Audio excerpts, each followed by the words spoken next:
Hey there, welcome back to High Infidelity, the best channel for cheating stories. Like and subscribe to channel for more spicy stories.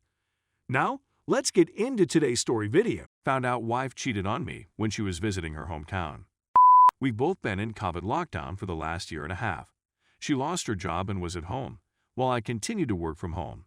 When immunizations were available to the general public, she returned to her hometown to be vaccinated so she could begin to mingle after being apart from her family for so long.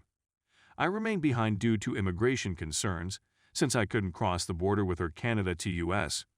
May 28th. Everything seemed okay. We were chatting on FaceTime many times a day. Then one day she claims she needs some alone time to ponder about something, so I tell her I won't disturb her. After a few days went by with no word from her, I contacted her to make sure she was well, and all hell broke loose. She was weeping, telling me how upset she has been with me for years, all the unresolved difficulties she has had with me, large and little, throughout our whole relationship. Some of it was real, certain of. It wasn't, but the end result was that I needed to see a therapist to work through some difficulties I was having. Which I admit, there are certain issues I need to discuss with a specialist. We have no money, alcohol, gambling, or addiction problems. My main problems are with anger management, communication, and some control difficulties. It was a hard week, but once we began chatting again, everything returned to normal. I purchased a ticket for her to return home. Meanwhile, I had the impression that something was off about her. She wasn't behaving the way I was used to seeing her. She would constantly remark, "I love you so much," and then burst into tears. The first week of June. Meanwhile, she complains of vaginal heat and discharge, as if she had a yeast infection. She was diagnosed and treated for a yeast infection, and I joked with her about getting an STD test as well. She did receive an STD test, which came out negative, but the vaginal problem persisted. The 23rd of June. She returns home and the next day arranges an online appointment with a doctor to get tested again, and after speaking with the doctor, she walks out onto our balcony and closes the door. That was a major red flag for me since she never, ever talks on the balcony. She did it again to chat to her closest buddy, which I thought was strange. I had a feeling something was wrong. Later that night, I examined her phone to see if there was anything unusual in her text or browsing history. Another red flag was that she wiped her complete browser history while in Arizona. Then I come across a snapshot of text conversations she deleted but was still in a deleted folder, and they were between her and another man when she was changing planes in Atlanta. She was irritated with him since he failed to show up for the dinner they had arranged the night before she went for her homeland. I then searched through her phone records, noting how many times she texted or contacted his number, and she'd been in touch with him for 5 days before we had our first real chat about marital difficulties. I confronted her and discovered that he had been a long-time high school crush of hers, and she had seen him at the club one night while out with her pals. She kissed him at the bar and followed him home that night. She met him 3 more times in a public park after that, and she intended to visit him for dinner one more time before returning to me. He didn't come up on the last night, and she understood he was taking advantage of her. She said that the day following her first encounter, she felt awful and knew she had wrecked our marriage. She continued to meet him because she felt that our relationship was gone, she was lonely, and she needed a guy to give her attention and confidence. We were still communicating throughout that period she was seeing him, and she contacted him often after we spoke. There are simply a lot of emotions for me to handle with right now. She claimed she went home with him because she was frustrated with me, and when she met an old acquaintance from her past, she gave in to temptation. I was even more outraged that her closest friends allowed her go home with another guy and did warn her that what she was doing was wrong the whole time she was there. 3 of her closest friends were aware, and none of them advised her to quit. She should have known better, and I'm simply mad at all of them. I questioned her why she came back to me instead of simply staying there. She said she wanted to come back and work on our marriage, that she wanted to be with me, and that she recognized she would never find another guy who loves her as much as I do. I honestly believe her. I think her encounter with this guy shattered her. I've been the only guy she's ever been with, so I understand a human urge to try something new when the opportunity arises, but a marriage promise needs to mean something.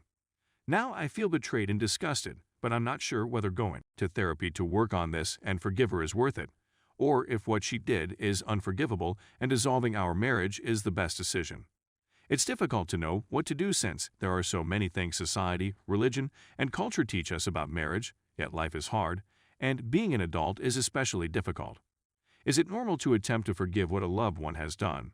Or do we have certain standards that we must follow regardless of how much a person means to us? We don't have any children, therefore divorce is a viable possibility. At the same time, I committed 9 years in a relationship with her, and although I believe I can forgive her for making a bad choice, it's difficult for me to accept how shabby she treated me and believe that I deserve to retain her in my life. How am I meant to know whether she's telling the truth when she claims she despises herself and wants to be with me? I've contacted a therapist for me as well as our marital counselor. She'll need to see a therapist to work through her concerns. Story 2. My 26F, BF, 24M, found men's hygiene products in my shower and now thinks I'm cheating. They're mine. Been dating 6 months. Anyone who knows me well understands what I'm talking about. I'm hardly what you'd call a girly girl. I've never been there before. I dress casually in jeans and t-shirts, with short hair and no or very little makeup on my face. I don't have anything to wear. I'm not sure whether I'm non-binary or not, and I'm not very interested in delving into the details of the labels. I was born into a feminine body and have always identified as such. Being a woman is not something I'm interested in doing. I'm simply being myself. That is, whatever the case may be. Moreover, I am pleased with myself for being true to myself. That's one of the things my BF appreciates about me. With 2 rooms and my own bathroom, I rent half of a house and live in it half the time. My landlady is a touch out of the ordinary.